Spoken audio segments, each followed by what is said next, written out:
To the Social Democrats, Deputy Holly Cairns has 10 minutes. Thank you, Cathaoirleach, and I just want to start by thanking Deputy Tully for enabling this very important discussion this evening. Disabled people and their families only ever want what they're entitled to.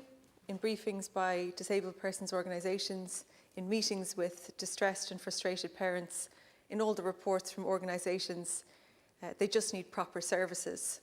They're not looking for anything exorbitant or for special treatment. They're just looking for what they deserve. They're fighting for their rights. Disabled people have the right to live as independent a life as possible, to suitable housing, to accessible public transport, to employment.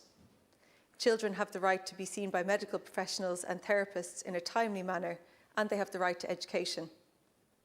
These are all rights, the fundamental services people are entitled to.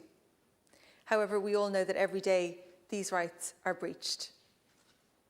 Obstacles to access work are a breach. Delays in seeing a clinical therapist are a breach. Inaccessible public transport is a breach. These breaches are so commonplace and everyday that they're not even noted. It's only after repeated failures and frustrations that individuals and families contact their public representatives. It's only egregious cases that make it into the papers. This is wrong on every level. People shouldn't have to go to these lengths. Disabled people and their families should not have to share very intimate details to get services. Unfortunately, the media have a particular role to play here, as stories around disability service only make it to the headlines when someone is willing to or is convinced to tell their own personal story. Recently, Catherine Gallagher, who shared her details nationally to retain and access supports for studying her PhD, spoke at the Disability Matters Committee about disabled people often not having the privilege of living with privacy, with dignity and with discretion. Until our systems are designed and operate off a rights-based approach, people like Catherine will have to continue to jump through hoops and go to papers. The failure to provide people with services have knock-on effects impacting on their quality of life, their potential throughout life, on their family, on how society understands disability. The key point underlying this motion is that disability services are a right. They are not optional services or some kind of charity. They are the basic support the state is obliged to provide individuals with. Progressing disability services is one of the key examples of this larger issue. Progressing disability services is currently a failure. The evidence is overwhelming. It is failing children and failing families. It is breaching their rights, and it is not providing therapies when they are most needed and when they are most effective. We're all aware of individual cases that represent the severe lack of services. Down Syndrome Ireland, As I Am, Inclusion Ireland, and others have comprehensive reports showing the overall situation, from glaring regional variations to no therapists for over a year and a complete absence of any communication. FUS Ireland is doing incredible work highlighting how children and young adults with disabilities in Ireland face long waiting lists and a lack of supports in many cases.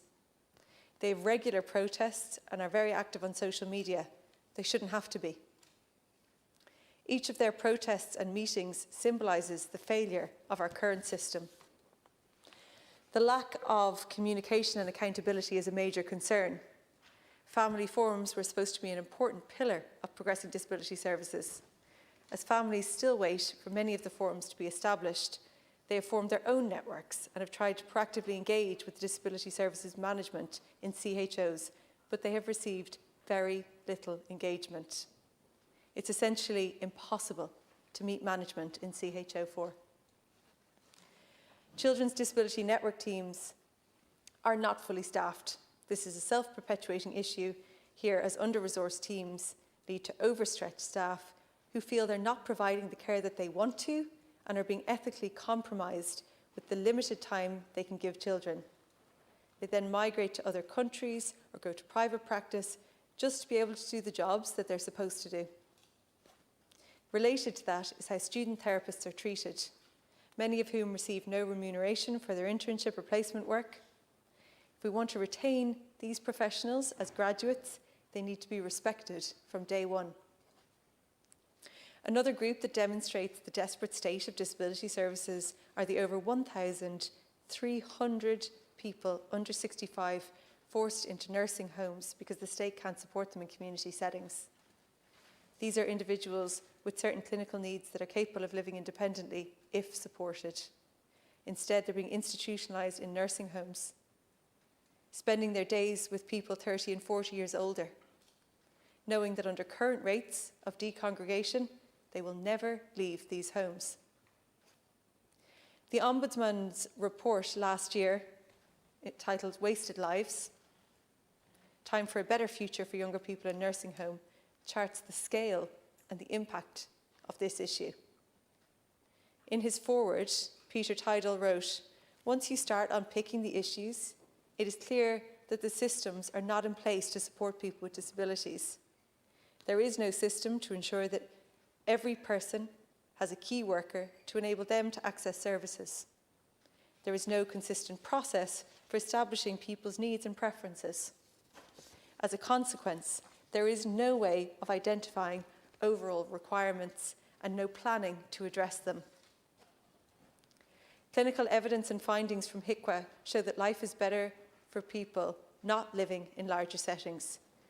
We need clear plans to move these 1,300 plus people out of nursing homes." Another vital service is personal assistance. Personal assistance, along with supported independent living, are major tools in helping individuals realise their rights. There is a significant gap in demand versus supply regarding personal assistance service. This has knock-on effects as a lack of access is a barrier to independent living, education and employment. Independent Living Movement Ireland describes how the process to apply for personal assistance can be daunting and complicated. And many disabled people are told they cannot get the hours that they need.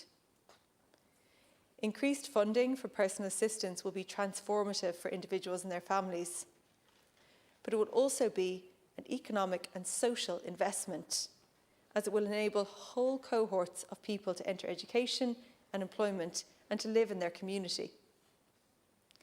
I recently attended the award ceremony of the National Learning Network in Bantry, who demonstrated that providing the right supports, such as training and transport and work placements, results in incredible success. Last year, Minister, 92% of the students progressed to either part-time or full-time employment and further education and training. That's an incredible figure, and those rates actually rival our best universities. The Convention on the Rights of People with Disability clearly outlines the importance of mechanism for disabled people to shape policy which impacts on their lives. Our legislative and consultation processes are hostile to participation from the larger public, not to mind individuals with additional needs or overstretched families. Improvements in services must be guided by the people directly affected.